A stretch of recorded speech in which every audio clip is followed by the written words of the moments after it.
Welcome to the 29th Annual Caribbean American Heritage Awards Gala, a celebration of excellence and service. Tonight, we proudly celebrate the achievement of 9 distinguished Caribbean nationals. Haitian, Eric Adolphe, a technology-savvy executive with over 30 years of success in building high-growth firms, including artificial intelligence and machine learning, quantum encryption, and blockchain distributed ledger technology to solve complex social, public safety, and national security challenges. Jamaican, Dr. Trisha Bailey, CEO of Bailey Medical Supplies, Bailey Pharmacy, and Bailey Scrubs. Dr. Bailey is transforming the medical supply ecosystem in the US, making her the wealthiest Jamaican woman to this date.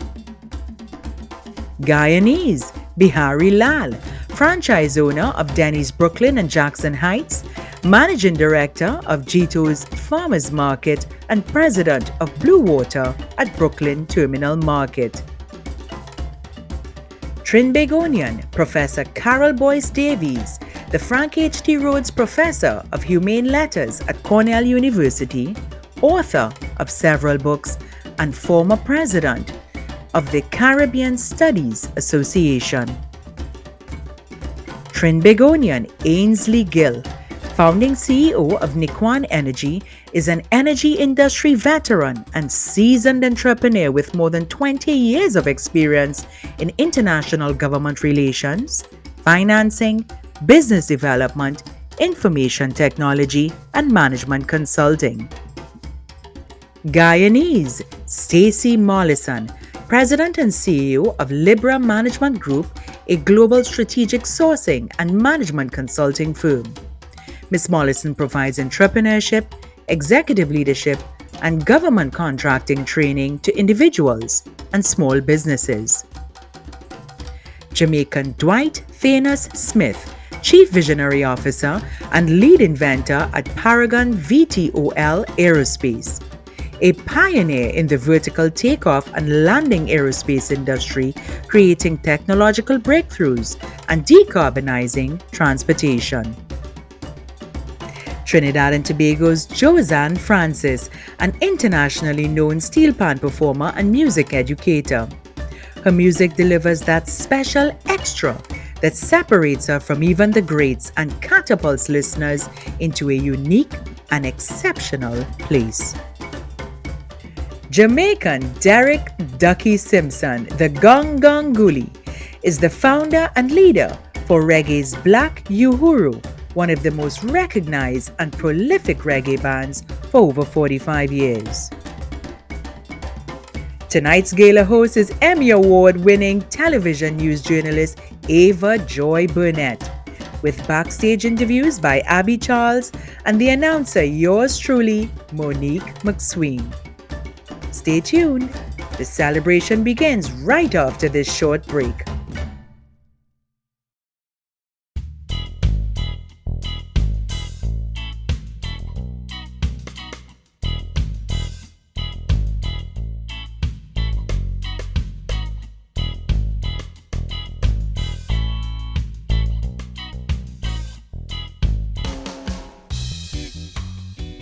Welcome back to the 29th Annual Caribbean American Heritage Awards Gala. Ladies and gentlemen, Miss Ava Joy Burnett. Hello. Hi. You guys are acting like you haven't seen each other in 3 years. Wait a minute, you have not. So welcome, everyone. Good evening, ladies and gentlemen, distinguished members of the diplomatic corps, honorable elected officials, friends and family. Welcome, welcome, welcome, welcome to the 29th Annual Caribbean American Heritage Awards, a production of the Institute of Caribbean Studies. So I'm a little bit nervous because we haven't been doing this in a while. A lot of the events that I've done over the last 3 years, they've been virtual. So I haven't had to wear the heels, kind of like breaking them in a little bit. But just to tell you guys a little bit about myself, I'm Ava Joy Burnett. I'm a news reporter in Baltimore. at the CBS station there, WJZ. Any Baltimoreans in here? Whoop, whoop. But before any of that, I'm a Yachty. I was born and raised in Jamaica. Boop, boop, boop, boop. And it's a part of my core. It's a part of who I am. And like many of you guys, I could switch the accent on and off. I guess we could say, you know, we're part of the original code switchers.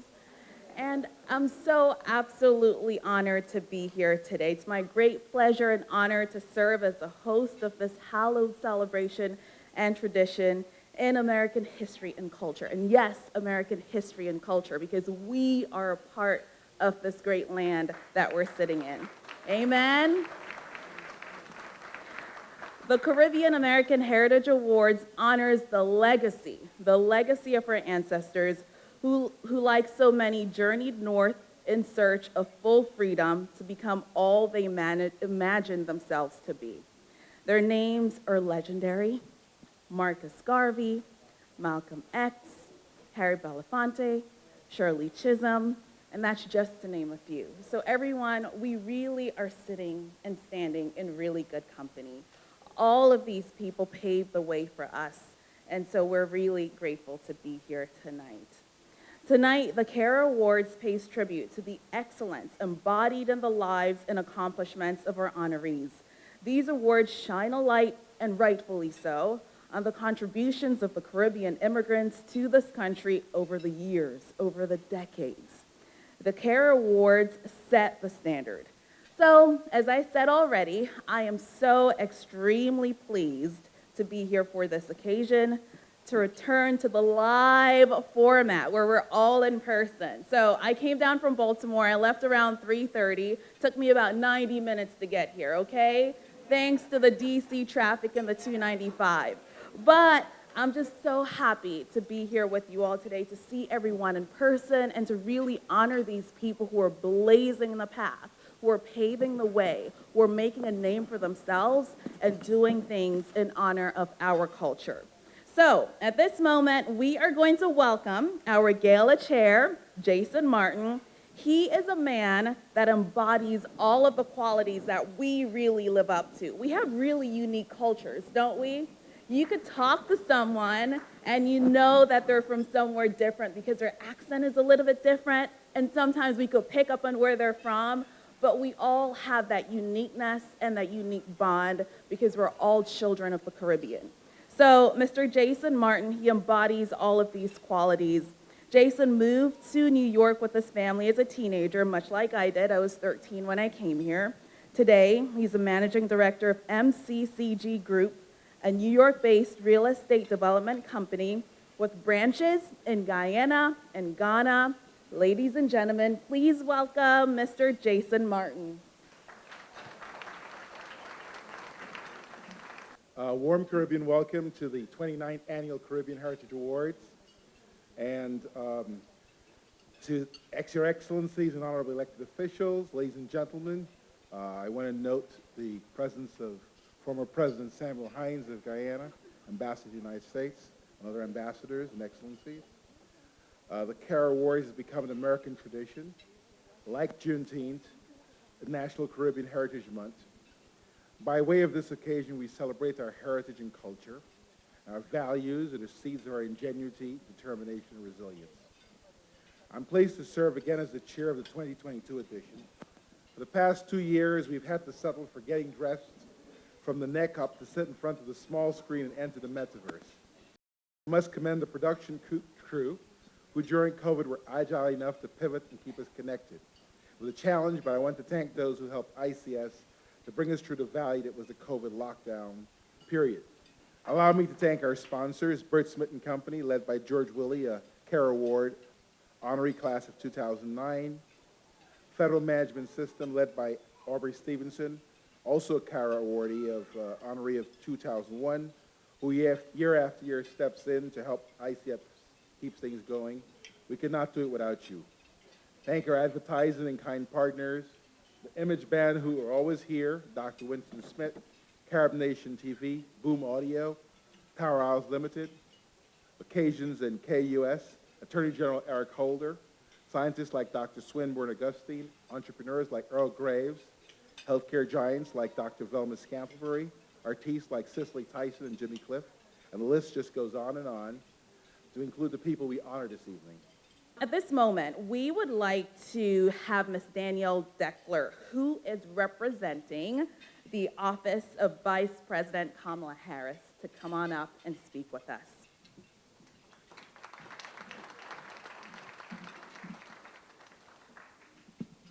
Good evening. What a joy it is to be here with you tonight. Thank you so much for the warm welcome. I'm Danielle Decker. I work in the Office of Vice President Kamala Harris, who would have loved to have been here tonight, and unfortunately she couldn't, so she asked me to come and read a letter that we wrote for you today. This is on behalf of the Vice President. I extend my greetings and gratitude to all of the honorees, leaders, and supporters of the Institute of Caribbean Studies as you convene in Washington, D.C. for the 29th Annual Caribbean American Heritage Awards.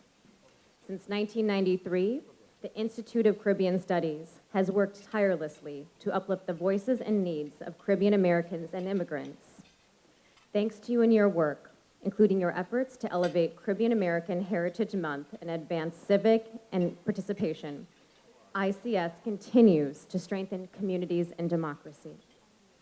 Our administration is proud to forge the next chapter in the special and enduring relationship between the United States and the Caribbean region, one based on common bonds, shared values, and generations of families who have called our nations home.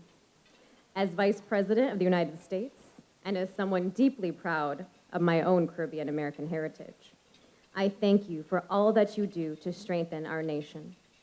And to tonight's honorees, thank you for proving once again that through big dreams, hard work, and unwavering optimism, we can secure a future filled with opportunity and prosperity for us all. From Vice President Kamala Harris. Thank you so much again. Well, good evening, everyone. Good evening. My name is Natalie Snyder, and I am the inaugural Director of the Mayor's Office on Caribbean Community Affairs. Thank you. I hail from Kingston, Jamaica, and also Cockpit Country in Trelawney. On behalf of Mayor Muriel Bowser, it is an honor to be here to, one, recognize the outstanding awardees tonight. Unfortunately, Mayor Muriel Bowser is unable to be here tonight, but she sends her best wishes to Dr. Claire Nelson and all the honorees and attendees. It is a pleasure, again, and an honor to see you guys. And if anyone wants to talk to me about the Mayor's Office on Caribbean Community Affairs, I will be at table 9 all night till 1 o'clock in the morning to accept any issues, anything you guys want to talk about. Thank you, and have a wonderful evening. Hi, everybody. It's Congressman Jamie Raskin from Maryland's beautiful 8th Congressional District. I wanted to send my very best wishes to all of the attendees at the Institute of Caribbean Studies 29th Annual Caribbean American Heritage Awards, a thrilling occasion. I appreciate very much your wide programming, including Life Seed, a training program for Caribbean youth, ages 8 to 30, which teaches entrepreneurship, team building, conflict resolution, leadership development, communication, business ethics, and corporate social responsibility. I also want to commend you for providing so many great programs and events during National Caribbean American Heritage Month. And also thank you for your support for National Caribbean American Restaurant Week, now in its second year taking place during this special month. Also, I want to salute the Caribbean Space Society, which advocates for a Caribbean space agenda. And I also would like to express my support for the U.S. Caribbean Business Roundtable, which concludes on the night of the gala, and will focus on public policy and legislation affecting agriculture and development throughout the Caribbean. Hello, I'm Donald Payne Jr., Congressman from New Jersey's 10th District. It is an honor to be part of your 29th Annual Caribbean American Heritage Awards. I want to thank the Institute of Caribbean Studies for the opportunity to speak with you. Today, you will honor a few of the extremely talented and skilled members of the Caribbean American community. They have made a difference in a variety of fields, such as academia and business, aerospace and artificial intelligence, and energy, medicine, and the arts. Today's award recipients are a tremendous group of Americans, and they deserve to be honored for their work. So congratulations to today's award recipients. Your recognition is well deserved. Thank you again for the invitation to be here, and I hope everyone enjoys the gala. Thank you. It is now time to hear from the visionary woman behind the CARAH Awards. A lot of you guys in here, a lot of you ladies and gentlemen already know who she is. She has her fingerprint all over this place. The founder and president of the Institute of Caribbean Studies, Dr. Claire Nelson, and the White House Champion of Change. Ain't gonna let nobody turn me around, turn me around, turn me around. Ain't gonna let nobody turn me around. Keep on walking, keep on working, working for the community. Ain't gonna let no COVID-demic turn me around, turn me around, turn me around. Ain't gonna let no COVID-demic turn me around. Keep on walking, keep on working, working for the community. Wow. Friends and family, evening, evening, evening. Hold this mic for me, please. Evening, evening, everybody. Behold how good and pleasant it is for us to be gathered here in unity. When we think about what we have gone through, some of you, not to cast a pall on the occasion, but some of you lost loved ones. It has been 2 trying years. And so even as you eat and enjoy this meal and enjoy each other's company and enjoying the breath you take without a mask, we want you to be here filled with joy this evening because you didn't let anything turn you around from your purpose, your passion, and your vision for your own lives. So thank you for being here. Thank you for being here. And my auntie say that as far as she is concerned, it might not feel like this combination, they are so and they're so all over the place. But as far as she's concerned, Master God still upon the throne and him still under control. Now all week I've been looking for something to wear that look good all over. And you know, because it was just election season, I could not wear neither red and I could not wear neither blue. So I mixed them up together, and I am wearing purple. I am celebrating One America. Yes. And you know, now that we're coming out of the COVID-demic, I want only to talk the truth. Someone is glad for the occasion to come back in your full suit and shoes. Not true? Because you used to just dress from your neck up. Not true? And some of you don't know that when you went to take out your nice clothes to wear, it dry rot in the cupboard for it never get there for 2 years. Talking short, man. Yes, man, the COVID vacation put stop to a whole heap of things. But I know that, say, despite the fact that it casts a pall over our lives, we Caribbean people never make that something style away from keep with eye on the prize, that them used to say. Never make no preckiness mash we down. Even though them shut down all to church, we learn how to use computer, and we were zooming and zamming and jamming and hopping and all kind of in and out forget to connect with one another. If you see how much people had online dance party, online DJ clash, and we even did have online gala. So if you don't miss it, please go look on the happy in tape and see what we did do last year and the year before that. For we never make nothing turn me around. No cover them, it could have stopped this show. Oh. Yeah, man. Anyway, I know as I'm thinking about this, when we think about it, we are now looking forward to a new world order. We get the vaccination, we get the booster shot, and in the middle of the COVID-19, we find out, say, Caribbean people was into it big. 1 year. I think that was 2020. We find out, say, one young man from Dominica was a big deal to the EPA, and him was designing and inventing the test what they was using. Him named Swinburne Augustine, and we honor him, and him is here tonight. Where am they? Wave your hand, Mr. Swinburne. So in a COVID it was. And then last year, we find out someone Guyanese, him come from Dominica. We found out someone Guyanese was big into the Merck situation and our Pfizer, and was a Merck injection and them kind of thing. But you know, even though we was talking about, conspiracy theory, guess who was the first to put up them hands to go take injection and vaccination? The one Jamaican nurse.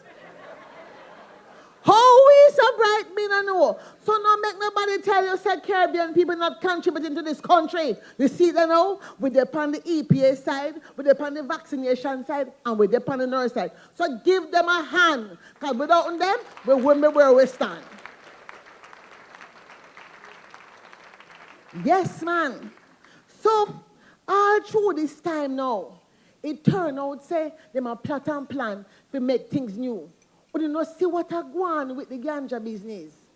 We do not see America that used to spray up the ganja field them in a St. Vincent and a Jamaica and now turn into a new Green Deal. Well, my cousin boys, they say, that is not going to stop him.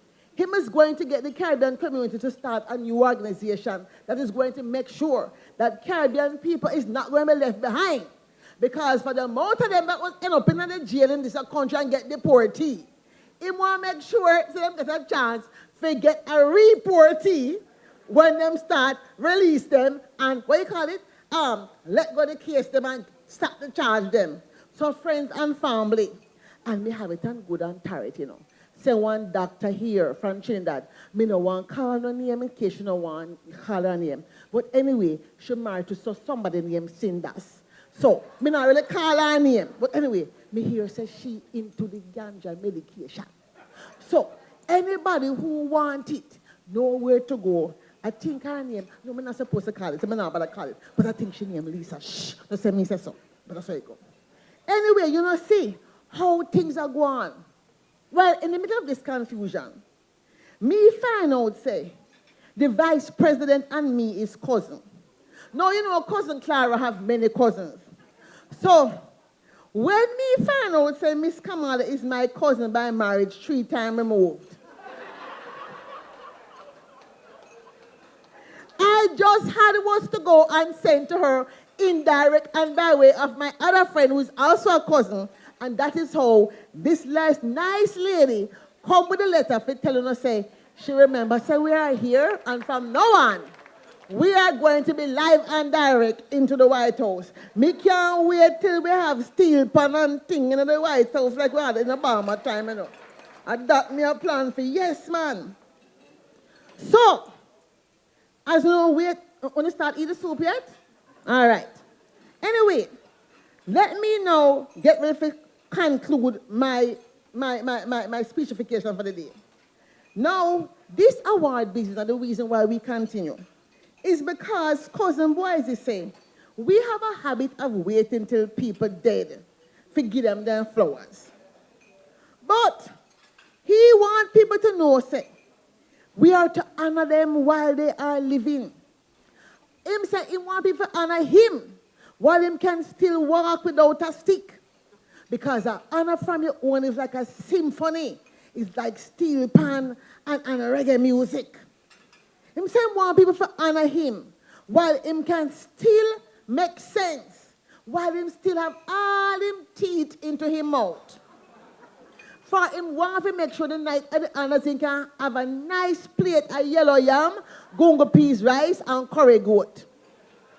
Him say him want them to honor him while him is still living, and don't come bawling over him grave, because tears mean more to you than when him dead and gone. For Jumbie and Duppy can't jump, nor fit, nor wave.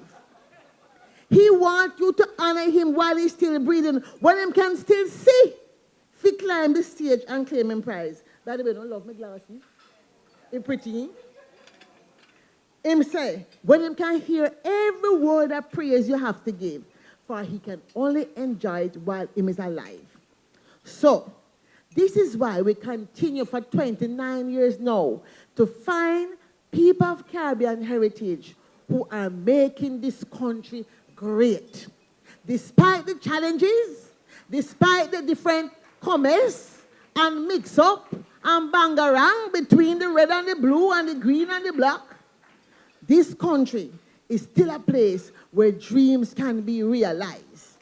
Well, I know that Shirley Chisholm used to say that service is the rent you pay for being on this earth.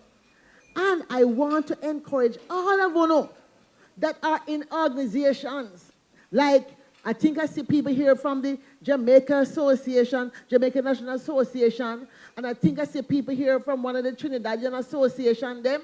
And if I'm missing anybody, don't complain, but I know I want you to hold faith.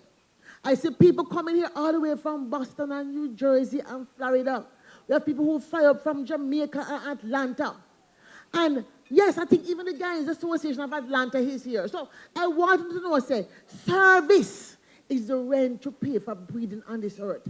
And like how Master God spare on the right to come breathe again without a mask, I want each and every one of you to find a community organization to serve into. Or as my grandmother would say, to serve into. Service. So I want to thank the committee that have done the work to ensure that we are here. I want to thank the sponsors, especially Mr. George and Mr. Aubrey. Me not tell no lie.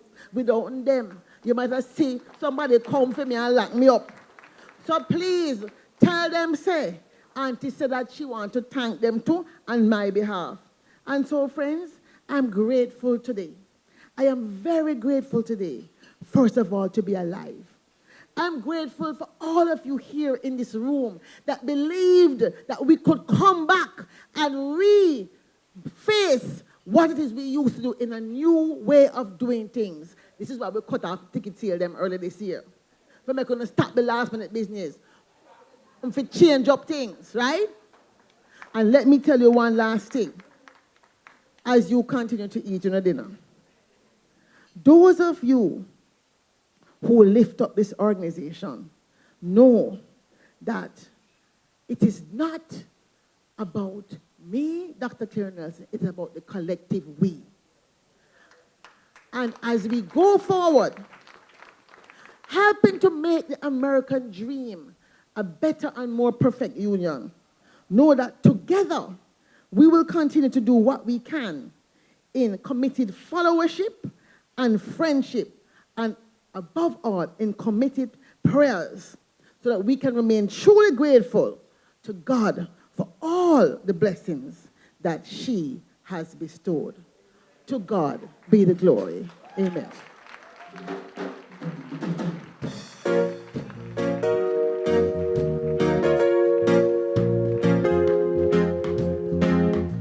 Black woman, ooh, black woman, light me up in trouble, Lord.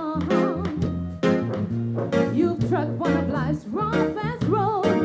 You got the heaviest load. To be someone to belong, near a mile and a half for long. Don't give up now, pray for strength now, for you I dedicate my song. La da da da da da da da da da da da da. Ooh,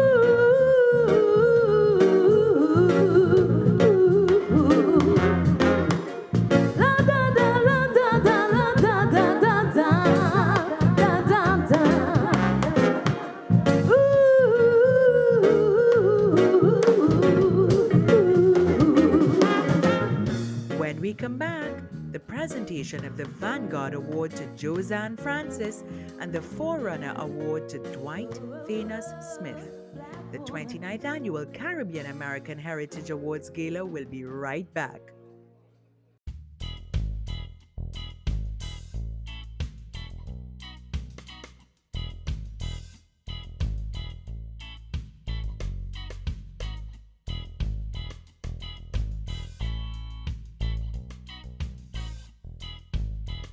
Welcome back to the 29th Annual Caribbean American Heritage Awards Gala.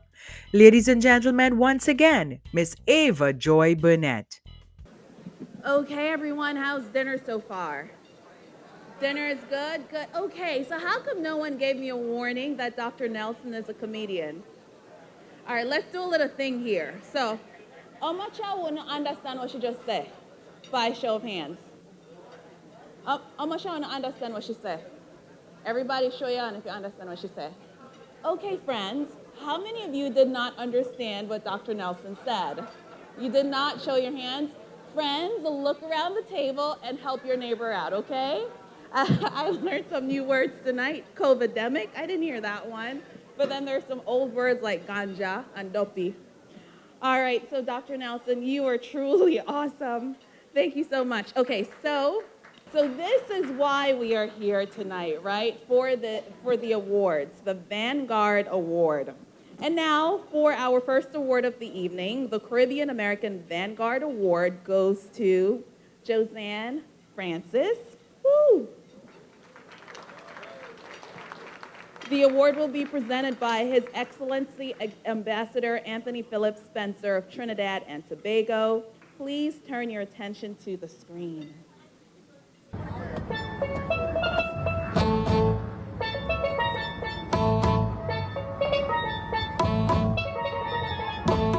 Born and raised in the Twin Island Republic of Trinidad and Tobago, Josanne Francis is an internationally known steel pan performer and music educator. Her music delivers that special extra that separates her from even the greats and catapults listeners into a unique and exceptional place.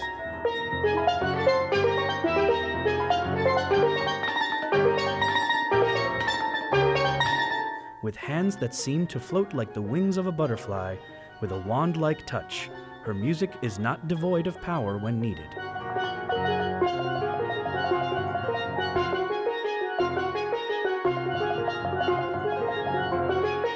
Miss Francis's music blends together and draws influences from traditional calypso music, jazz, Indian, funk, rock, and classical music, a unique mix which is not typical for the instrument.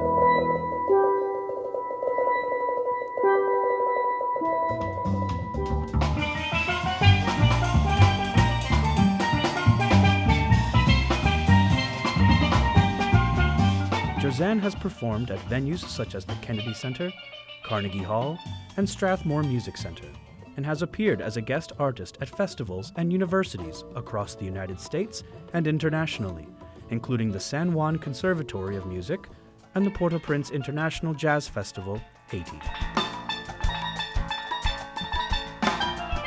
There are many women who play steel pan in Trinidad. I am just the first to play at Pop Jazz.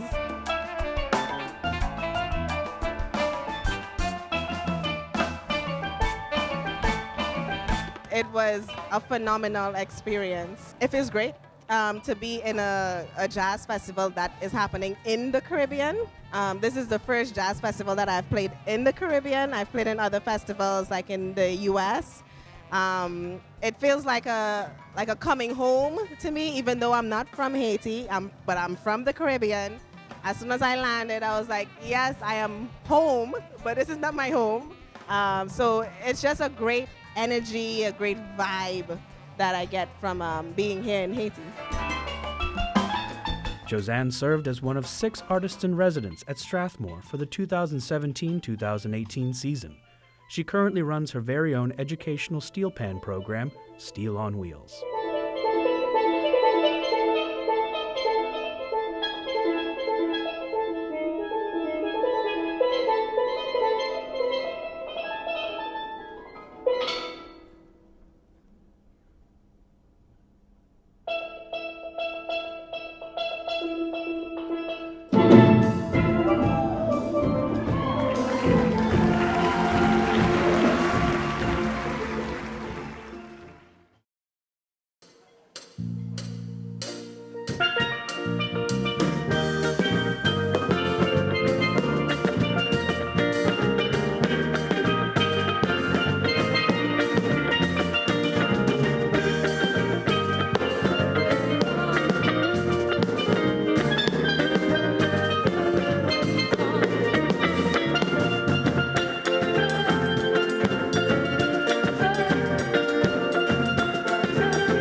Good evening again. I am the ambassador of the country in which that beautiful instrument was invented and created. And it continues to be innovated on year after year. And sorry, I'm not the man with the hammer, so we have to keep looking. You know, it's a well-known fact that the steel pan, which I always promote, I wear my pan pin, often, sometimes more than my flag. The steel pan is the only instrument invented in the Caribbean and made from the refuse of modern life, an oil drum. We celebrate today this daughter of our soil, Josanne Francis. Josanne has been broadening, extending, just carrying this instrument to heights that I think we have only begun to see. That's why she's receiving the Vanguard Award. She continues to bring it to new audiences, those who are not very aware, and for that, we celebrate her. This evening, therefore, it's my pleasure to present the Caribbean American Heritage Award, the Vanguard Award, to Ms. Josanne Francis, a pan maestro, and we all should continue to look forward to see the exploits that she will accomplish and achieve. Thank you again.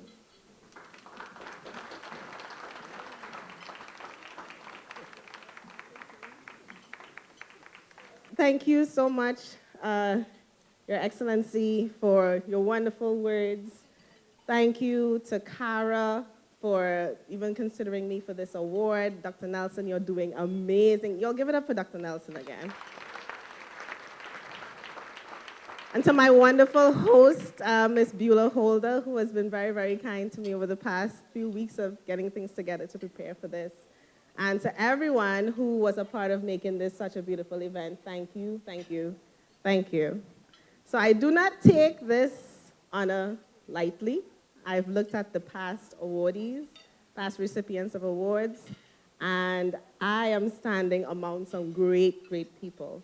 Not just those who have been awarded before, but those who would be receiving awards tonight as well.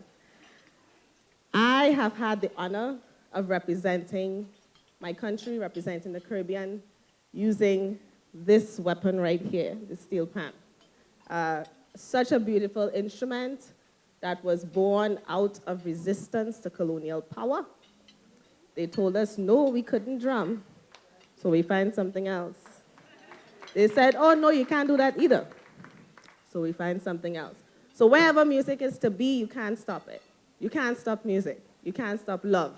Two things you just can't stop.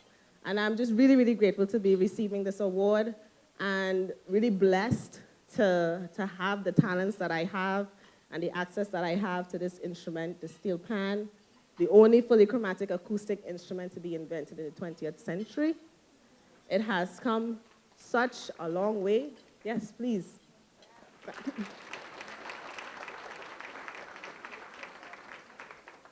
I have not had all my accomplishments just by myself. There's a lot of people that stand beside me and behind me and in front of me that I would like to thank. First of all, my parents who have sacrificed so much. They're not here tonight, they're in Trinidad. But they'll be here in a few weeks. They'll be spending Christmas with me, so I'm really excited for that. Trinity food, yay. So my parents, Barbara and Winston Francis, Don and Sharon Bishop, my teachers and mentors over the year, Dr. John Wooten, Professor Liam Teague, and the late great Dr. Clifford Alexis. Thank you to all the organizations that have partnered with me and continue to partner with me, such as Strathmore Music Center, DC Strings, and all the different areas, school districts that I have put steel pans in. New York City Department of Education, my dear friend Emerald Gray, also known as Mallet Man, my students, my colleagues, and to all of you for even being here to come together as Caribbean people to celebrate together, because we are doing some great things, huh? Y'all would agree? Yes, we Caribbean people, we're doing some great things. And when we set out to do something and make a change, we do it.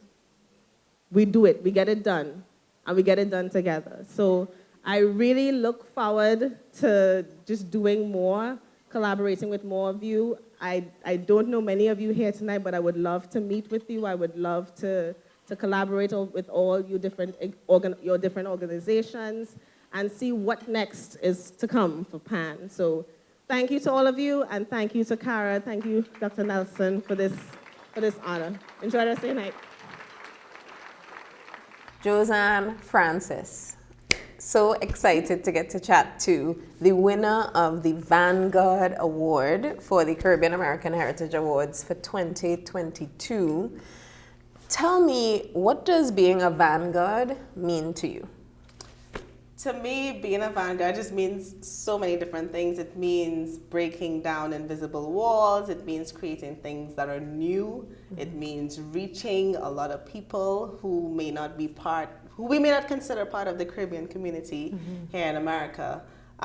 So, like with what I do with PAN, I always try to reach new audiences all the time and take PAN to places that it's never been before and just elevate it. So to me, that's what being a Vanguard is to me, and with what I do. Just breaking down invisible barriers, just treading in new waters, and doing groundbreaking things. Yeah, so, you talked in your video and in your bio about, being one of the first female panists to play at the Port-au-Prince Jazz Festival, for example. Yes. And, you now you have an education program for steel pan as well. How have you integrated, I guess, innovation and being a vanguard into those pieces?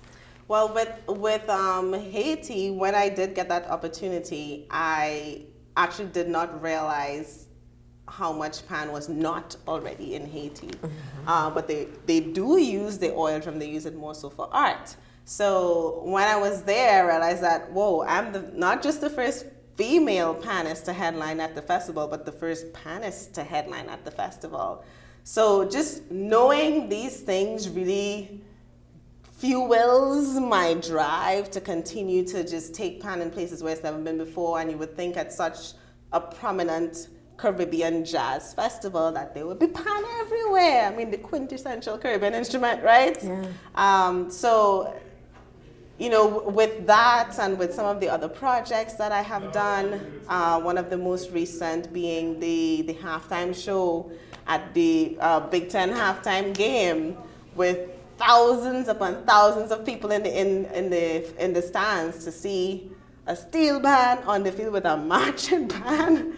And I get into these projects just because I want to see new things. I want to see pan in new places. And then afterwards I look back, I'm like, whoa, that was big. Yeah. So, yeah. Okay, so now we move to the Forerunner Award. A forerunner is a person who heads out and is in front of the crowd. This is a story of Dwight Tano Smith, whose work has made him a leader in the field. Which field, you may be wondering? Well, let's enter into the Paragon universe, the abode of Caribbean American Heritage Forerunner awardee, Mr. Dwight Tano Smith. Please direct your attention to the screen.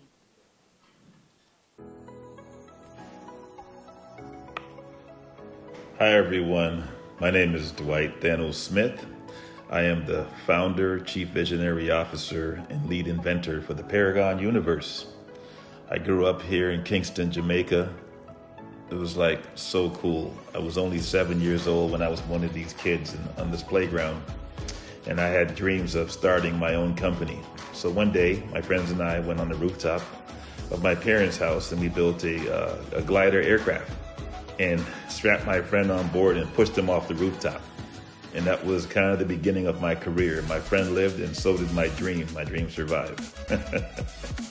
So my vision is to create a sustainable infrastructure ecosystem to transform mobility for the 21st century using technology and innovation. And that can range from drones that deliver packages to cars that are not designed to drive on the highway, but more for the last mile delivery. all the way across the board to energy grids for sustainable electric power generation, and an infrastructure operating system to basically integrate all forms of travel, from aircraft to drones to package delivery drones to VTOL aircraft for human transport, through autonomous vehicles and eventually submersible vessels. I'm obsessed at whatever I do. Whatever I get involved in, I want to be the very best at it, or I'm not interested in it. And I think a lot of entrepreneurs share that same vision, that same level of commitment, that same level of passion and intensity to be able to get to the next level. Designing an aircraft like this that can fly over 500 miles with 9 passengers, that was not easy, and we're still developing that. Developing an electric vehicle that's designed for battery generation, and also testing that same battery for our other transportation devices. My name is Dwight Thanos Smith, and I am the founder, chief inventor, and chief visionary officer for the Paragon universe. How cool is that? Do you guys remember the movie Back to the Future? Well, the future is now. We are living in a Paragon universe advanced by the mind of Dwight Thanos Smith. To see how his company is advancing the frontiers of energy and mobility, from e-volt to electric cars, his designs are game-changing and indeed worthy of honor. Mr. Dwight Thanos could not be with us tonight to accept this award. I know, but we do have a message. Do we have a message? We have a message from him so we could hear him accept this honor. Hi, everyone. Thank you so much for nominating me and awarding me the Forerunner Award. This is outstanding. It is such a privilege when your own family gives you flowers. And I want to do a special thank you to the ICS committee, Dr. Claire Nelson, and everyone else involved for the hard work you put together. I want to accept this award on behalf of my company and the Paragon universe, from GTEC to Clearport Worldwide Systems, through BTS Infralink, and then obviously Paragon VTOL Aerospace, all our partners at Roush, Siemens, Circle, everyone involved, Rolls-Royce, from all the hard work you put together to make this possible. And I'm here at a warehouse. I can't be there with you. We're working on our electric vehicles to deliver those next year, as well as our energy grid that we break ground on next year, our software air traffic management system, and eventually, obviously, our full 9-passenger aircraft that can travel over 500 miles using our proprietary battery system. So I want to also congratulate all the nominees. Thank you for your hard work, and I look forward to collaborating with everyone in the near future. And thanks again. This is truly a privilege and an honor. Tesla is about to get some competition, y'all. Awesome to Mr. Dwight Thanos Smith. Now it is time for the Outstanding Entrepreneur Award. The Caribbean American Heritage Award for Outstanding Entrepreneurship will be presented by His Excellency Sam Hines of Guyana. Our awardee, Bihari Lal, was born to Guyanese immigrant parents who excelled at a variety of really challenging jobs. This is something that many of us are aware of if you are children of immigrants, and all of which paved the way for Mr. Bihari to become an entrepreneur. Let's take a look at the screen right now. Bihari Lal is a franchise owner of Denny's Brooklyn and Jackson Heights, managing partner of Guido's Farmers Market and Caribbean Depot, and president of Blue Water Seafood Company at the Brooklyn Terminal Market. His journey began as part of a father-son duo at Romella International, a specialty food distribution company his father started. As a community outreach leader and a member of the Lions Club International and Indo-Caribbean Alliance, Bihari Lal has given back in many ways and has acted as a mentor for young entrepreneurs. Were delivered to police officers free and fresh from Guido Farmers Market in Canarsie, Brooklyn. They're risking their lives day in and day out. I can give them some fruit. Guido's Farmers Market is a retail and wholesale supermarket that specializes in Caribbean and African products. I've been a manager here at Guido's for approximately 8 years. Good environment to work. I like it here. The people are very nice. We get along. It's like a family. My boss, Mr. Lau, he's a great person, a good human being. He'll go out of his way for you. If anyone deserves this award, it's Lau. As president of the Blue Water Seafood Company, Lau makes sure that seafood is provided with the highest quality and sources his seafood from the Caribbean and throughout the Americas. He believes in knowledge and transparency of the seafood's origins. Caribbean Depot is Mr. Lau's growing cash and carry business. Caribbean Depot distributes and sells to restaurants, grocery stores, greengrocers, and other distributors. He is a great leader, influencer. With all leadership, Caribbean Depot has grown support to the community throughout the years. I would like to congratulate Mr. Lal on receiving his CARAH Award. Thank you.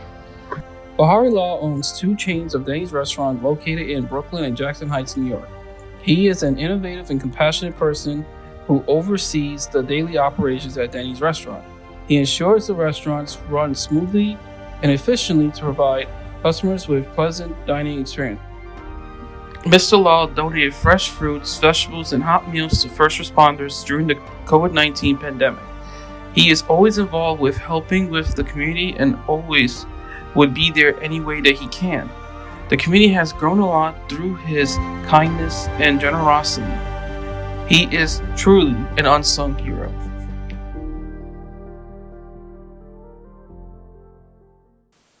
It is always gratifying to meet second-generation Guyanese who still care about their parents' country. Mr. Lal's success is testament to the power of the immigrant dream. It gives me great pleasure to give the Outstanding Entrepreneur Award to Mr. Bahari Lal.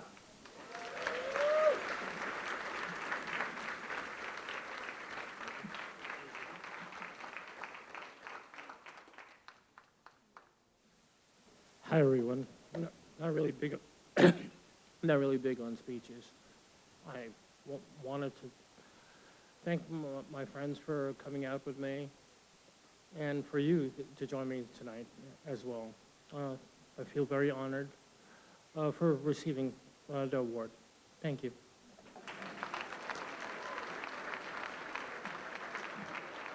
And I am honored to be sitting here with Bahari Lal. And Bahari, it is such an honor to be sitting with an awardee for the Caribbean American Heritage Awards this year. And you are receiving the award for Outstanding Entrepreneurship. From my understanding, you are a serial entrepreneur. Can you tell us a little bit about some of the businesses you've been involved in since you have started in your work? Well, we started back with a family business, mom and pop. We started about 30 years ago. I'm 49, to be 50 quite soon, so we started early. We started with an import-export business. Mm-hmm. First, let's start at the beginning. My parents had a fruit store. So they didn't have Caribbean products. So my dad, I guess I got it from my dad and mom, they started importing breadfruit. Earlier, and we're talking about 30, 35 years ago, bringing in breadfruit and jackfruit into the country and a few other products. So that ballooned into more imports. Then we started, as I got older, we started to go into groceries. Groceries we're wholesaling groceries. We got into supermarkets, restaurants, and meat production and seafood. That's how the companies came about. So we have, to name the companies, I own a Denny's franchise in New York. I own Keynote Farmers Market, which has 2 locations, one in Brooklyn and one in Queens. We have a USDA meat facility where we cut meat to proper standards and to supply quite a few of the Caribbean restaurants in the tri-state area. Seafood came about we sell a lot of seafood. So through COVID, there was underserving and it was very expensive.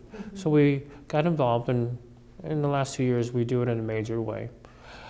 Our claim to fame is to sell value. Sell value. Sell value. Things don't need to be that expensive.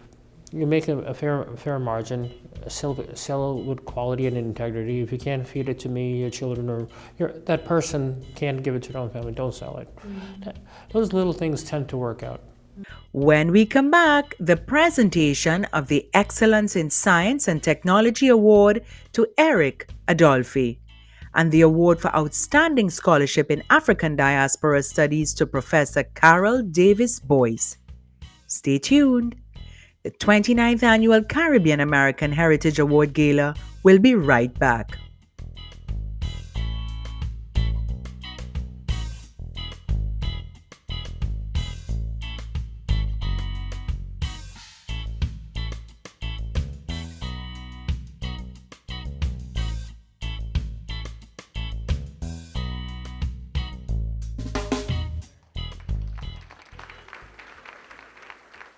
Our next award for the night, Outstanding Scholarship Award. Our next honoree is both a scholar and an activist, a professor whose work as an artist of words has made her a leader in African diaspora studies and literature. Her unbridled passion for her craft has led her earning awards and many notable mentions for many books, essays, and articles. So we might have some homework here tonight, some books that we could read. The Outstanding Scholarship Award will be presented by Ambassador Anthony Philip Spencer.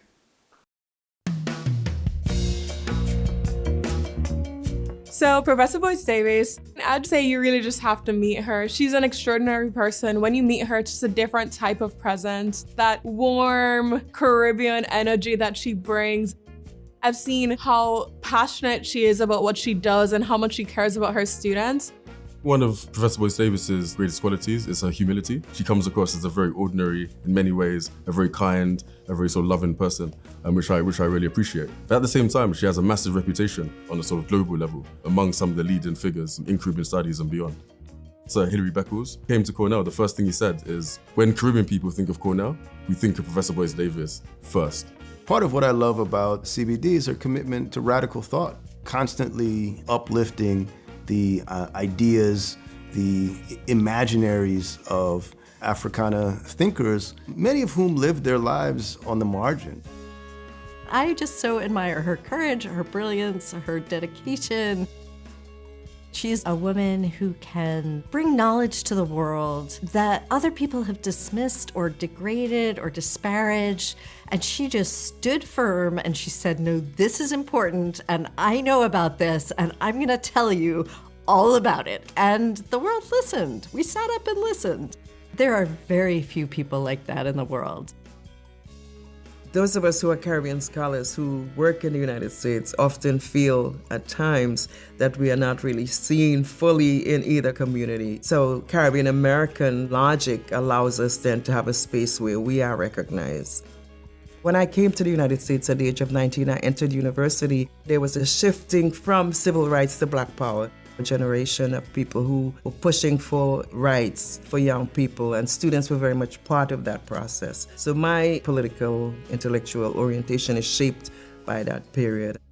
Let's say you're studying African literature, which is what I did, and you're a woman coming into the academy in the 1980s. You start wondering, who are the women writers in this group? That missing question then provides a fuel for a lot of intellectual work and research. We looked at the same question about where the Caribbean women writers were and discovered they were there but not really recognized. So a whole field then of Caribbean women writers evolves because of that work that we did to make them visible.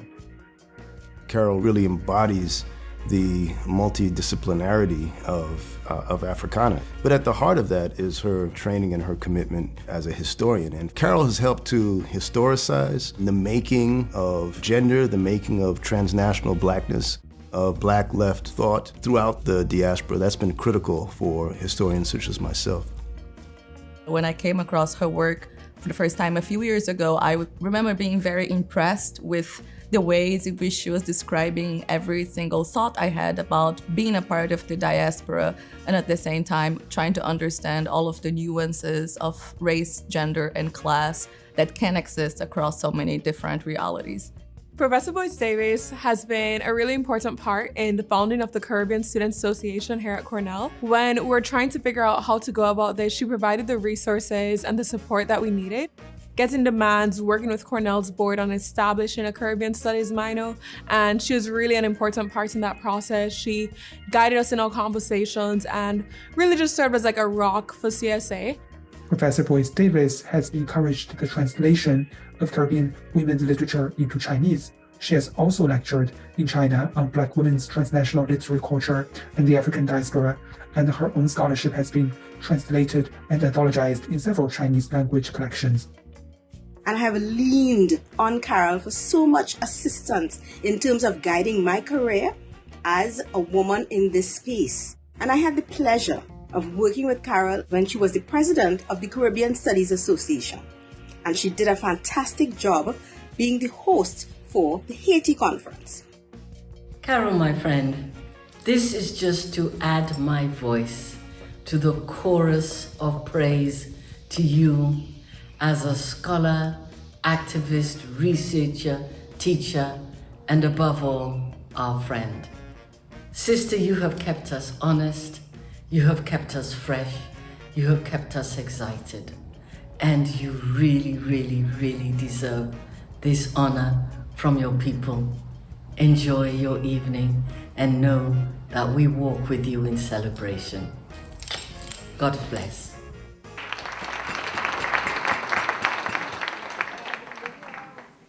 Good evening again.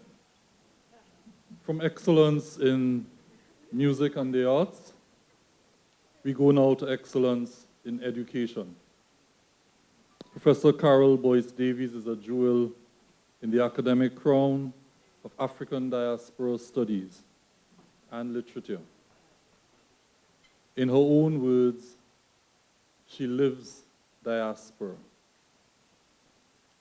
Professor Boyce Davies has set a standard that has transformed the narrative and therefore the perspective and what we consider to be imperative in our understanding and study of the Caribbean. It's an extreme pleasure for me to have finally been able to meet this evening Professor Carol Boyce Davies. I've heard so much about her. I'm pleased, as the Ambassador of Trinidad and Tobago, to present this award to my Trini sister, Dr. Carol Boyce Davies, the Outstanding Scholarship Award. Please join me in congratulating her.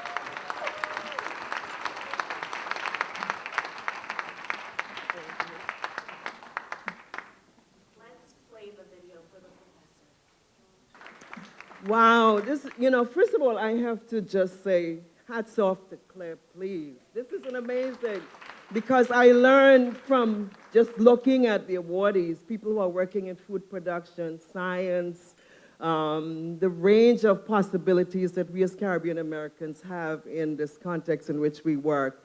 Many of us have come to the United States not sort of deliberately. Some came as students, some came with parents, as you can tell, some came just because we wanted to have another opportunity. And to find an opportunity where we then have a construct like Caribbean American advanced by Claire is something that we have to cherish, we have to recognize, and we have to celebrate. So we thank you so much, Claire, for all of this work. And I want to say that for most of us, we just do the work. And if we get recognized, it's a joy. And I'm really proud then, and it's, as people have said earlier, it's the most exciting thing when you get recognized by your own people. You can get all kinds of awards, but if nobody who you come from recognize and know it, then it doesn't really mean anything. So we are so proud, and I thank you so much. And then for me, above all, this was an amazing evening because I met people I hadn't seen for years. Kathy Payne, we were in school together in the University of Ibadan, Nigeria. I won't say how many years ago, but it was a long, long time. But we still look good, and we're still up there, and we're working it. We're happy. And I'm so proud. My other friend, Dr. Maureen Booker, was a medical student at the University of Lagos when I was in Ibadan. I did my PhD on a Commonwealth Scholarship from the government of Trinidad and Tobago and in African literature. So I'm really proud and happy to be able to give back And my joy is teaching, my joy is developing the new generations of students. Some of them are in the audience, like Wanda over there. And my colleague, Kevin, and many others who came as students to the University of Maryland, Eastern Shore when I was there, become really part of a large extended family. And we honor and thank you all for just celebrating us and for recognizing the contributions that we make on a day-to-day basis that often we don't get recognized for, but really a joy when our people do recognize us. Thank you so much. Today I get to sit with Carol Boyce-Davies, who is being awarded for Outstanding Scholarship in African Diaspora Studies and Literature by the Caribbean American Heritage Awards this year. And Carol, when you think about the work that you've done, or when you got the call saying that you were being awarded with this honor, can you tell me what about your career has led to you receiving this honor? Wow. Well, first of all, I was somebody who always felt that the project that Claire Nelson created and the work she did to have Caribbean American Heritage Month was so signal and so stellar.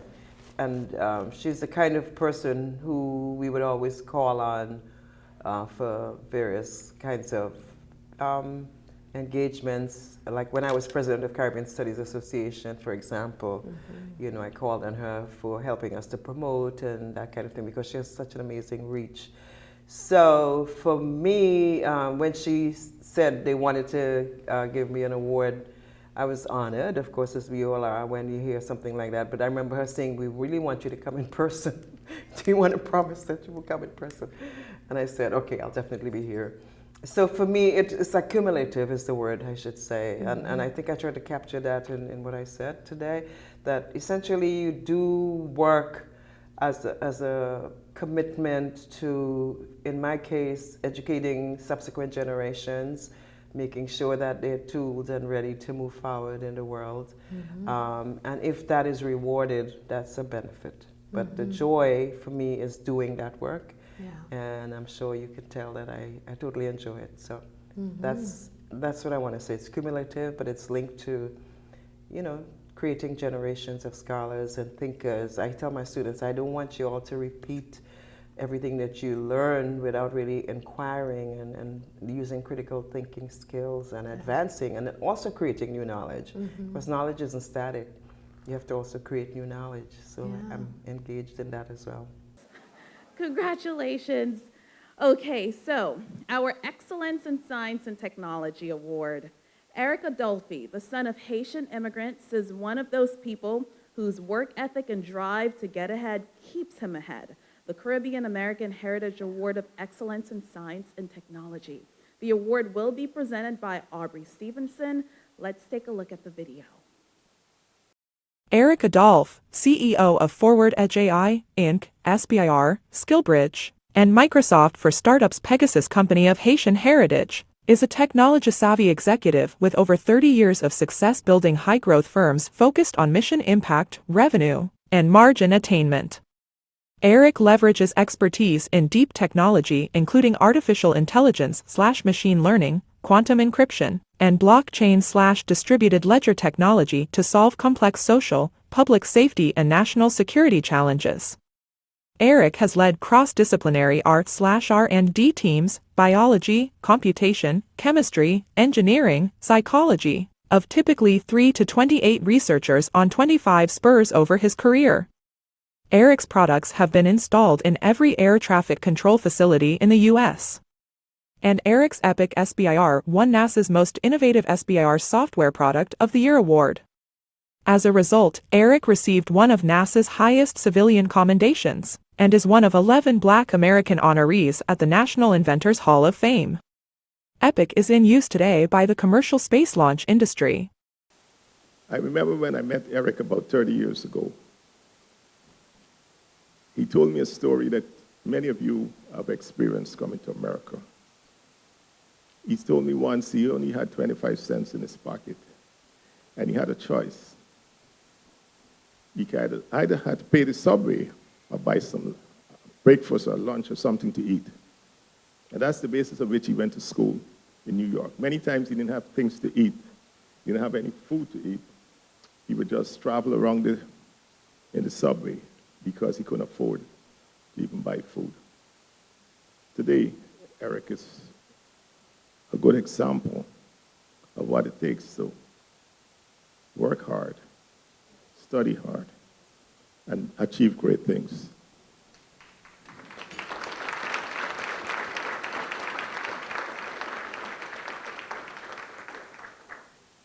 I didn't know Claire was interviewing me when for this award, and she looked at me, she said, "You were pretty mischievous when you were young, weren't you?" And I was like, how did she know that, right? But yeah, so my life has been really kind of interesting. So as they said, I never thought for a moment that this wouldn't happen, right? So growing up, my sister's here, she'll tell you, we had encyclopedias in the house, and I read every book from cover to cover more than once. Every encyclopedia we had in the house, I read it from cover to cover. And so I was kind of weird, right? Oh, thank you. So I just had this, like, thirst for knowledge, and then when I got done, I read them again. And so I discovered, as I was growing up, people were really kind of intimidated by black males who were intelligent. And I kept, thank you. So I spent a lot of time hiding it. And then George Floyd happened. And then I decided to stop hiding it. And so somebody said to me that, it might kind of sound a little bit arrogant, but I don't care anymore, So it's like, so today, yeah. Melissa, yeah. So today, I just don't care anymore, right? So I'm not afraid of being intelligent. And I'm going to tell you one story before they pull me off the stage.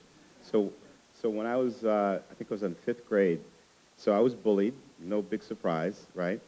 And, but my bullies were different than probably the ones you had, right? So they would pull me into the schoolyard and they would demand that I tell them how to make an atomic bomb. This is a true story, I'm not lying. So I refused to tell them how to make an atomic bomb, and they would beat me up. And so one day, the dean of Dean of Boys, Neil Starra, found me. I was like crumpled on the ground crying, and he pulled me and he says, "What happened?" I said, they beat me up again because I won't tell them how to make an atomic bomb. And he was just laughing, and I couldn't understand why he was laughing. And he said, "What is wrong with you?" He said, "Tell them how to make an atomic bomb." He said, "What are they going to do? They're 5th graders." So I never thought about it. I was like, I can't tell them how to make an atomic bomb, So like the next day, I told them how to make an atomic bomb. But in the middle of it, I told them how to make, yeast rise, and they couldn't tell the difference, right? So I learned 2 things from that. First thing I learned is that, again, like I said, and it's all coming full circle, there's nothing wrong with being an intelligent black male. Nothing wrong with it. And I'm just not hiding that anymore. And the second thing I learned from that is I don't trust tall people. Thank you. Eric, Claire Nelson said that you have left a trail of innovation in whatever you do. So tell us a little bit about how innovation has been connected to your work. Yeah, so just give you one small example, right? So I invented a technology called the Mini-Telco demarc system that is in every air traffic control facility in the United States. So if you fly and you fly safe and you land, you take off, you're safe, you don't crash, it's because of me. Wow. So most people don't know this, right? So that's something that's one of the things that I'm very proud of, right? So nobody's ever heard of me, right? But I'm the one that did one of the systems that keeps you safe when you're flying. Mm-hmm. So that's like one of my things, right? So Unbelievable. Excuse me. So innovation has always been part of my life, Broke toasters, all that stuff. Unbelievable. So, I like to say that there are Caribbean people everywhere. Yes. There's a Caribbean hand in everything. Yes. So I never knew Yes. that a Caribbean person was involved in shaping some of the safety behind my flights. But tell me a little bit. So you are of Haitian heritage. That's correct.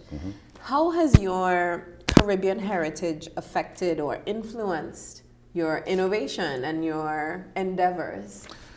So if you know enough about the Haitian people, you know the story is always about resilience. The Haitian people are very resilient people. So the country was born out of trauma, right? And lived with trauma. Trauma is part of the everyday life. So the Haitian people, very resilient. And so I grew up in an environment where we had ambition, and we always knew there were going to be obstacles, but that never stopped us. And some of the things we saw, people would get, they would run into trouble or problems, and they would just quit. Haitian people don't quit. And I'm not saying that because I'm Haitian, but it's a fact. We are ambitious and we are resilient people. That's how we survive. With everything that Haiti's been through, that's how we survive. We're resilient. Okay, so the Outstanding Community Service Award. It takes passion and a sense of purpose to be a servant leader. When I read this line, because Dr. Nelson wrote everything for me, okay? I'm just a reader here. And when I read the line, I thought about all of the leaders who we work with, and many of them delegate, but they don't want to serve. So I really liked that line, Dr. Nelson. This immigrant is one of those people whose work ethic and drive to get ahead keeps them ahead of the pack and in the game. The Caribbean American Heritage Award for Outstanding Community Service will be presented by His Excellency Sam Hines. Let's take a look at the video.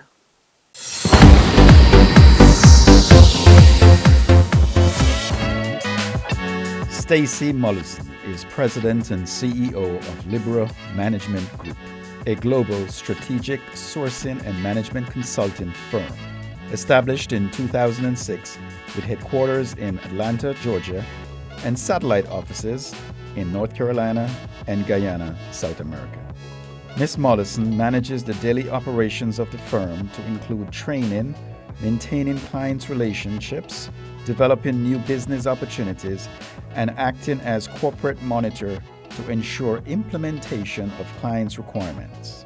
Ms. Mollison also provides entrepreneurship, executive leadership, and government contracting training to individuals and small businesses. Stacy Mollison is one of the contributing reasons why I am sitting here as president of this organization today.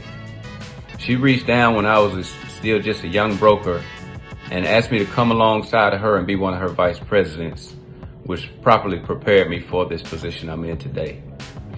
Stacy is one of the most astute business leaders that I know. And not only is she a very astute business leader, she always reaches back and gives to her community. Our organization has made a significant impact in giving back to children who are living below the poverty line, and of course in our help towards single parent and senior citizens at Christmas time, giving them hampers that will carry them through the season. And so we are grateful for this award that she's receiving. It's truly something that she deserves, and so we wish her all the best in her future endeavors. Some of the wonderful things she has done would be the computer drive, providing tablets and Wi-Fi to underprivileged kids in Guyana. She has donated 4,500 gallons of paint to the town of Linden, where she grew up. She also spearheaded a paint initiative with the Guyana Association members who traveled to Guyana with her, the Army Corps of Engineers, and the Mayor of Linden, painting public buildings and schools. She has also sponsored numerous Guyana Association events, the annual Family Fun Day, and the Children's Toy Giveaway and Christmas Party. In 2020, in the height of the pandemic, a young man by the name of Brandon Peters, whose foot was supposed to have been amputated in Guyana, made a trip to Atlanta, and Stacy was able and instrumental in helping to identify a competent surgeon who was able to perform that unique surgery that was able to save Brandon's foot so that he can return to a normal life. Stacy's involvement helps to foster greater community spirit and progress. There is never a time when she sees an area or sector in which she can make a contribution and difference that she has not undertaken with heart, passion, and soul. I'm very much looking forward to her contributions to Guyana in the near future. I'm happy that she has received this award. She's very deserving of it. Stacy, congratulations, and I wish you even greater success in all your endeavors.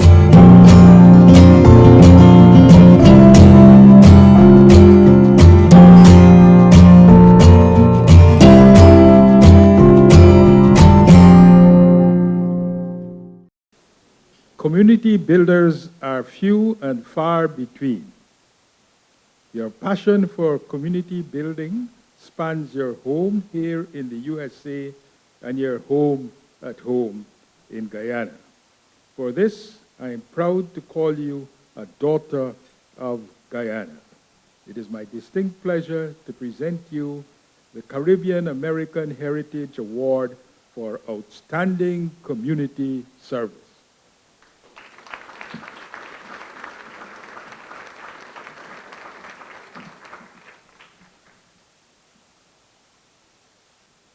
Good evening. Oh, thank you so much, Ambassador. Clear, thank you so much for even thinking about me for this award. The scholar said that we do this work not for recognition because it's in our heart. I first learned about community service from my grandmother, who on Monday, next Monday, November 28th, will be 105.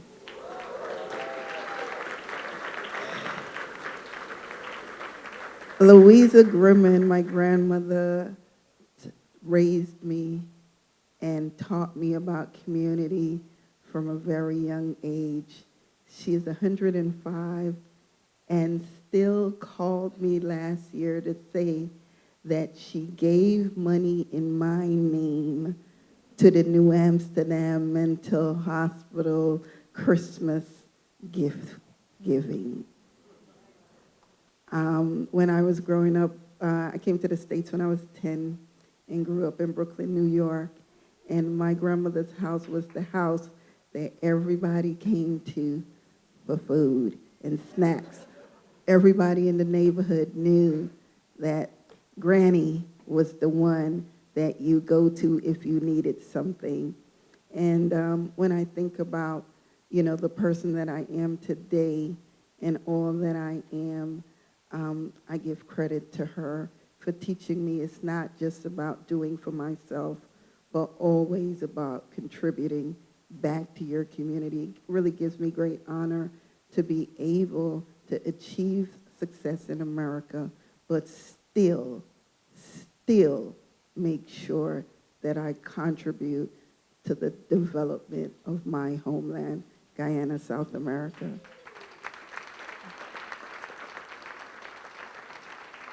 I continue to say, as everyone did, that this is a special award because it comes from the people who know the challenges and the struggles that we go through as Caribbean people. I'm very proud of all that the organization is doing, and I'm super excited to receive this award. Thank you so much.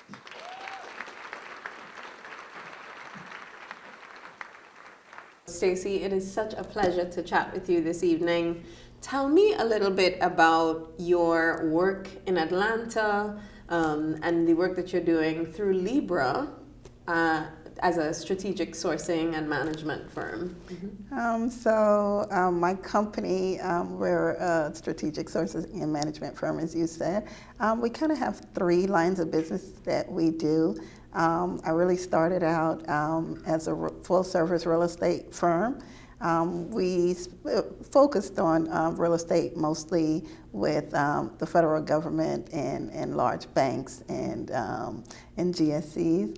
And then we expanded into government contracting. So we do both services and products with the federal government. And then we expanded also to logistics, and we have a direct contract with Amazon doing logistics. So we operate in Georgia, Charlotte, Atlanta, Georgia, Metro Atlanta, Charlotte, North Carolina, and then we just started 2 businesses down in Guyana. In Guyana too, right? Yeah. So your entrepreneurship efforts have allowed you to do a lot in your philanthropic efforts, right? Absolutely. So you are getting the award tonight for outstanding community service. Tell me a little bit about the work that you are doing in Guyana and with your Guyanese community. Okay, so I am the diaspora engagement representative for the state of Georgia for the Guyanese community through the Guyana Association of Georgia. So in that role, I spend a lot of time making sure that there is connectivity from America back home to Guyana. We do a lot of philanthropic work, but we also provide a lot of information and access. We actually work with whatever government is leading the country. So I've worked with both governments, and they actually work with me to create activities, information sessions, and my job mostly is to make sure that the diaspora, because of what's going on in Guyana with the oil, that we really participate and take an active role in participating in the economic development of Guyana. When we come back, the presentation of the Luminary Award to Dr. Trish Bailey and the coveted Marcus Garvey Lifetime Achievement Award to reggae legend Derek Ducky Simpson of Black Uhuru Band.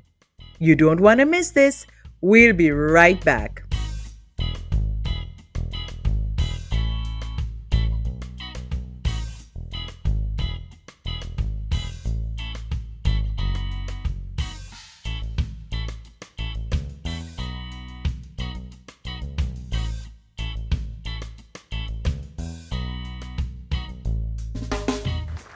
Our next award will be the Luminary Award.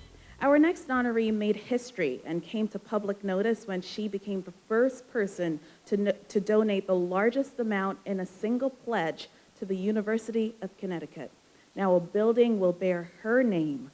The Luminary Award will be presented to Dr. Trish Bailey, entrepreneur and philanthropist. Please take a look at the monitor. I am the definition from rags to riches.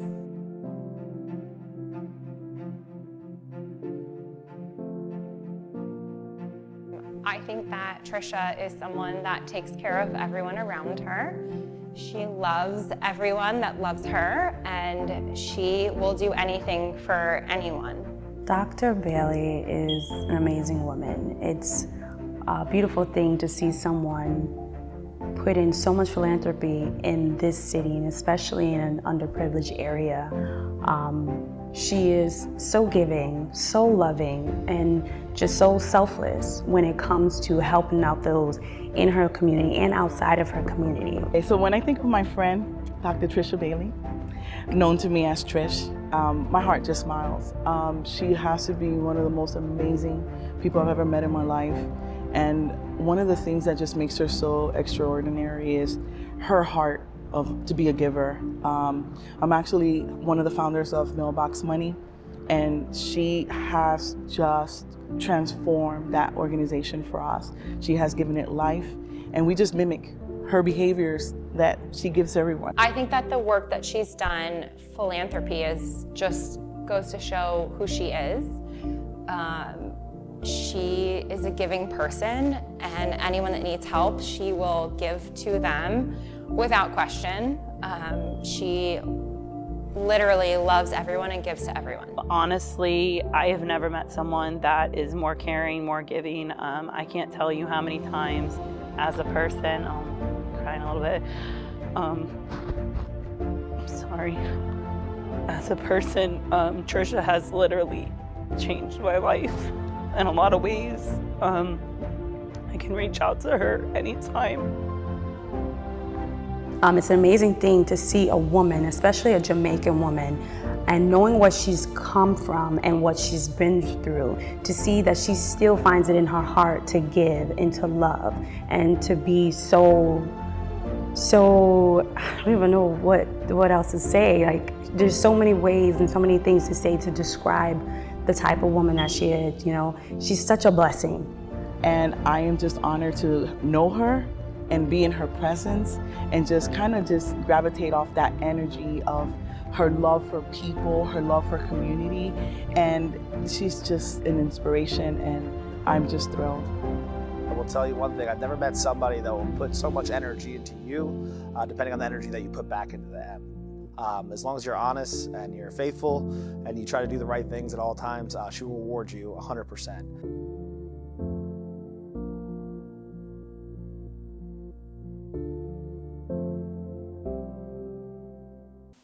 I'm going to accept on behalf of Dr. Trish.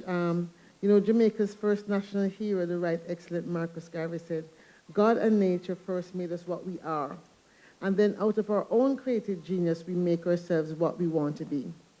Dr. Trish Bailey, who grew up, as she puts it, barefoot in rural Jamaica, is surely an embodiment of the Garvey philosophy. Her rise to success from humble beginnings to medical supplies and equipment magnate is one worthy of a gold medal in the game of life. I personally see her as one of Nana's daughters, and so it really gave me great pleasure to present her with the Luminary Award. The last text I got from her was saying she wasn't feeling well a week and a half ago, and so she sent a message. If you could please play the message.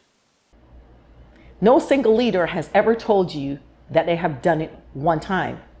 It takes perseverance, it takes diligence, it takes doing it wrong and repeating yourself and fixing your error over and over again. Tonight, I am honored. I am elated. I am pleased and blessed to be in this position. I thank the Institute of Caribbean Studies tonight for recognizing the work, the mistakes, the diligence, and the perseverance that I've had over the years in order to build my career and my company to the place where it is today. I am honored and pleased that you have chosen me to be one of your honorees tonight.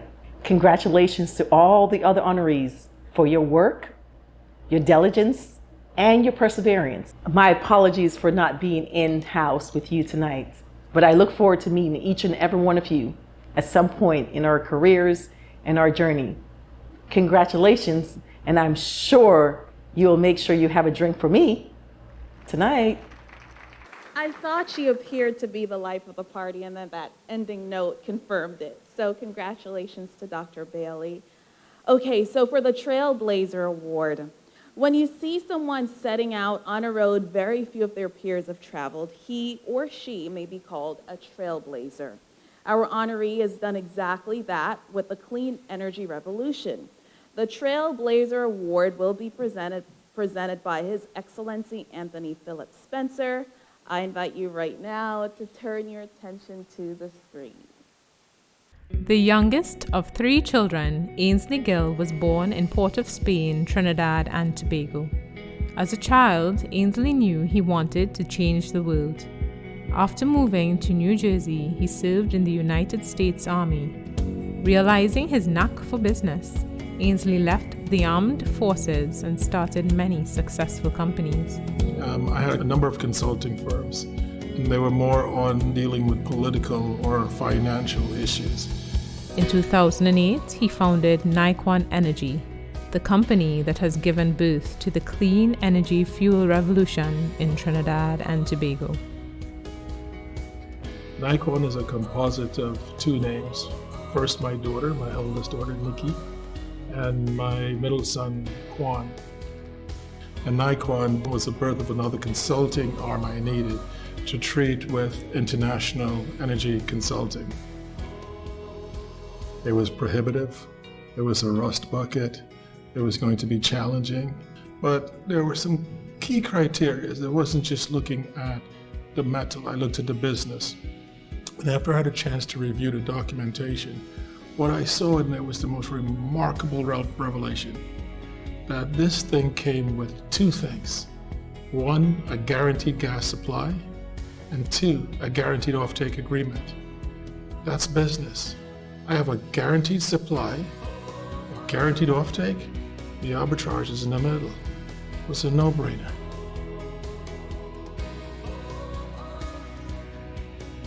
NICON project is complicated. It's hard, it's exciting, it's rewarding, but all of that is par for the course. It's a game changer. That's what the NICON project is, providing the cleanest fuels that the world will ever see.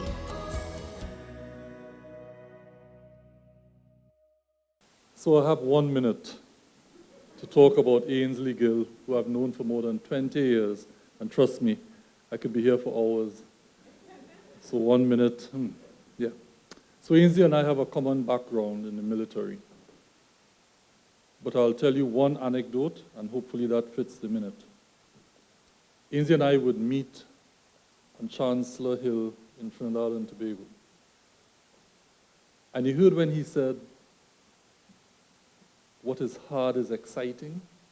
That describes Ainsley. You want to excite Ainsley? Give him what is hard.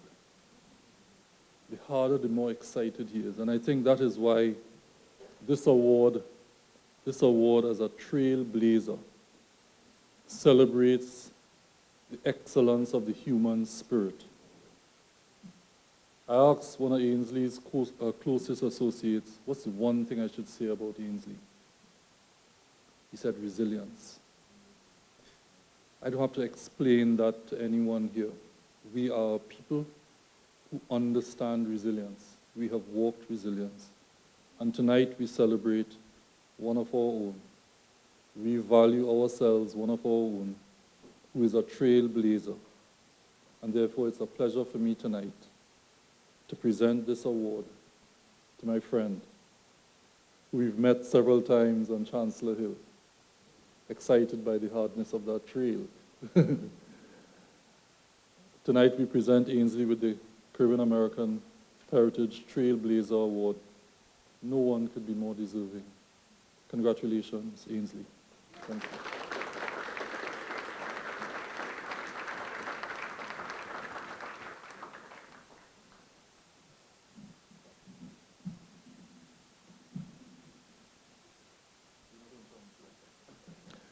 I'm contributing to a blue economy. We take fossil natural gas, blue, and convert it to 100% biodegradable, green, sustainable energy.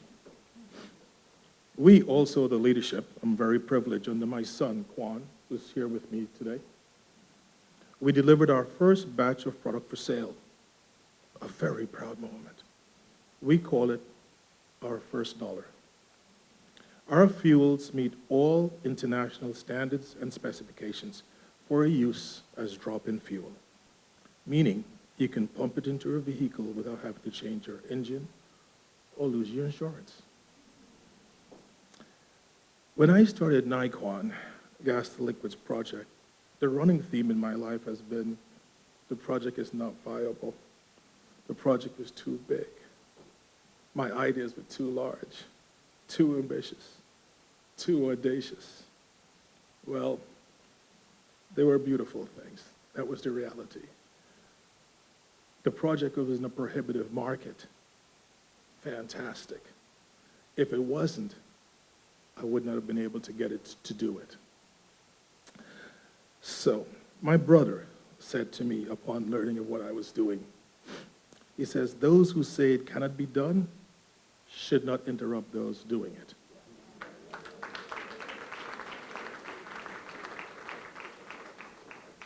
But if there's anything I learned, it is that nothing is too great if you have a team as dedicated and committed to your vision as you are. My my greatest believer, my deceased mother. My father in business, deceased mentor, Walker Williams. My alive and fantastic and very alive wife, let me say it twice, Trudy. My also alive children, Keisha, Quan, and Brandon. And my Nikon team, to which our group chairman, Larry Felix, a trailblazer in his own right, also a very alive, we're a testament to a team that helped me get through this. Nikon GTL has proven to be bigger than me. It is a historical first of its kind in the Western Hemisphere. I actually say it in my own way. You know, if you look at the project or you look at computers, IBM used to only build computers big enough that would fit into a building, and only the government could afford it. And then you had the guys remember floppy disk, the old disk operating system computers. Well, and then you had Bill Gates came with Windows 3.1, and then he eventually went to Windows 95. Well, GTL has been around since 1920. Everybody and their daddy's been trying to do it. I'm the only one that's done it.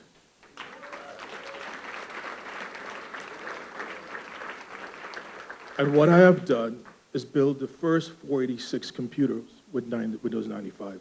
It's affordable for every country. We're going to make a revolutionary change. As a matter of fact, Schlumberger has already called me for an exclusive. Shell has reached out to us and have confirmed our specs, and they want 100% of our product. I'm very thankful for the journey. The only thing about this journey is that I could convert it to some cash, so I'll be able to wipe my tears with some cash.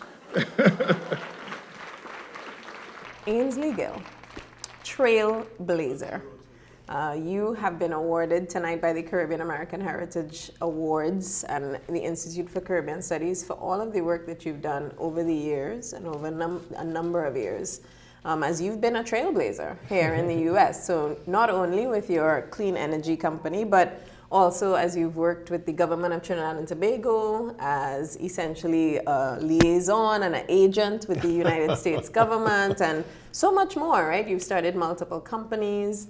What does trailblazer mean to you beyond these companies?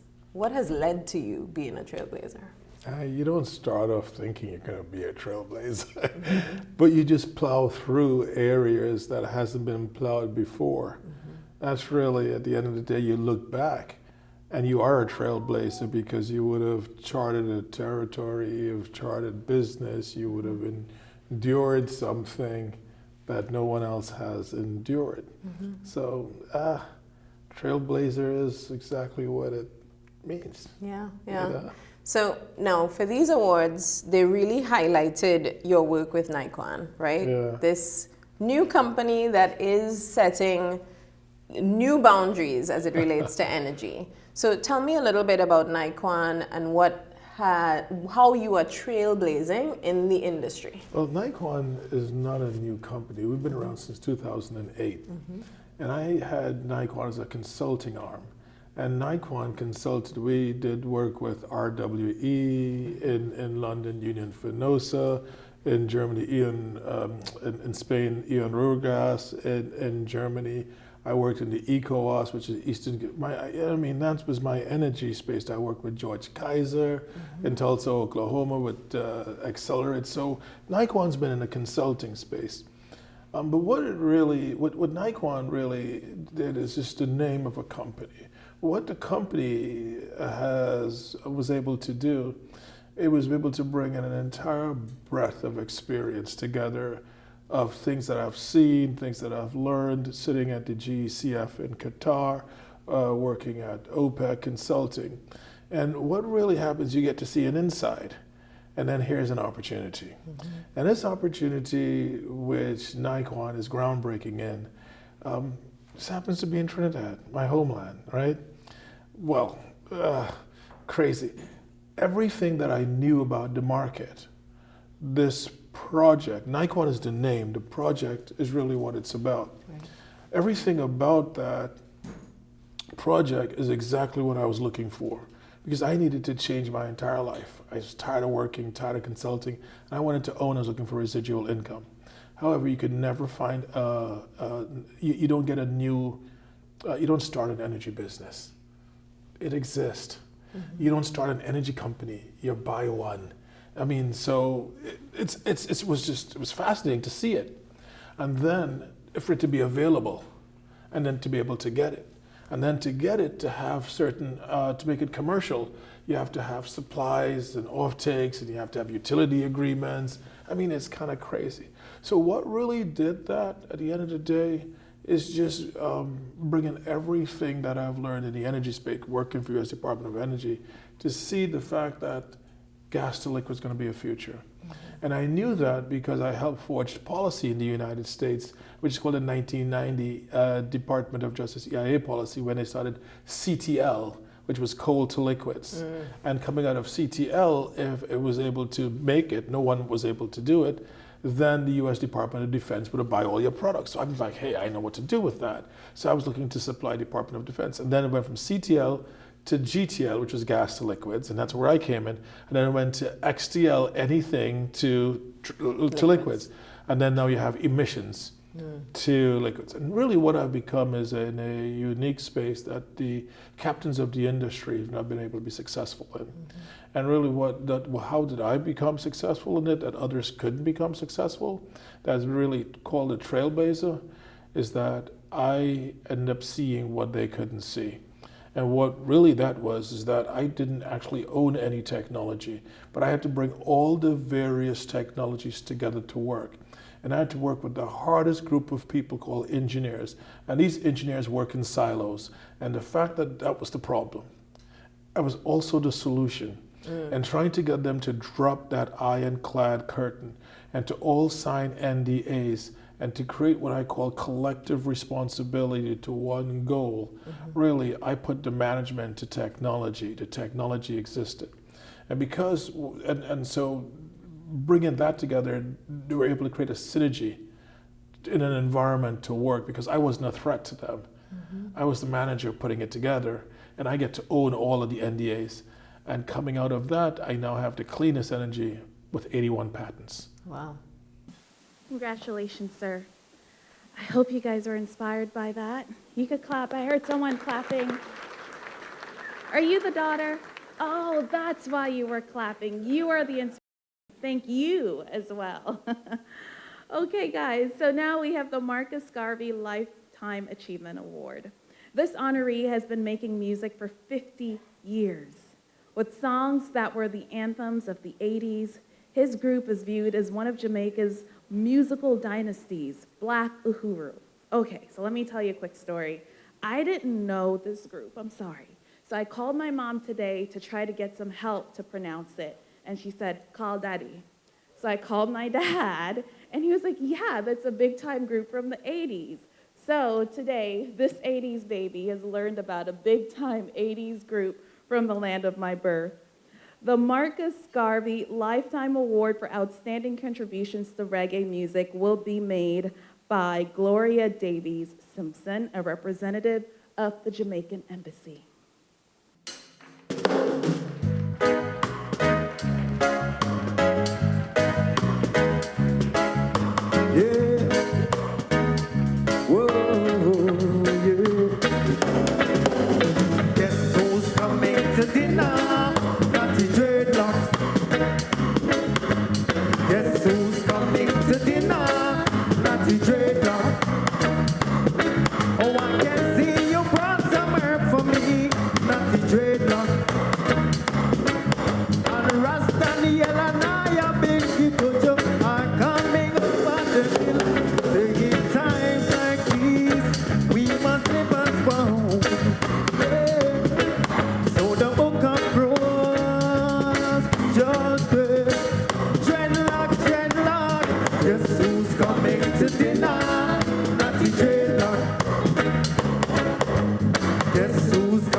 Bicycle sprocket.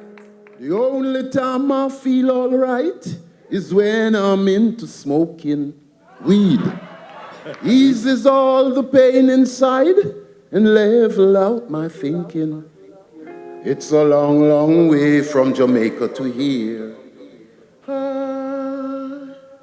It's a long, long way from Jamaica to here.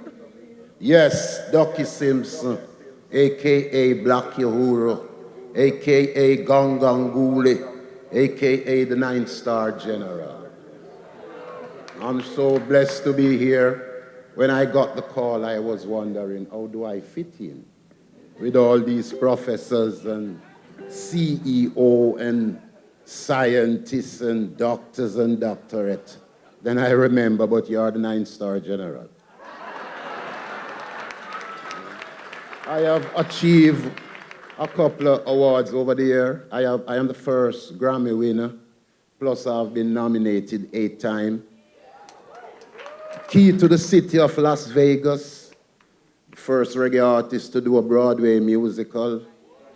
Martin International Lifetime Achievement, and this is my 2nd time in Washington. In '94, I was awarded the Award of Excellence, and now I am being awarded with the Marcus Garvey Award, you know? Yeah, man. I was a bit tense because this crowd is not really my crowd, you know? I was wondering what I'm doing here. And if you can see, I am the only guy here in a shirt. You know, but everything is great. You know, Jah Rastafari, I say. Yeah, man. This is such an honor, but when you think about the young Derek Simpson growing up in Jamaica, who today we have many young Derek Simpsons, what is a message that you would want to share with that young Derek Simpson? To tell you the truth, I'm not really a role model, you know, like to check out. If I tell you what I used to do in my days, you know, it's not good for me to be telling young kids to follow my footstep.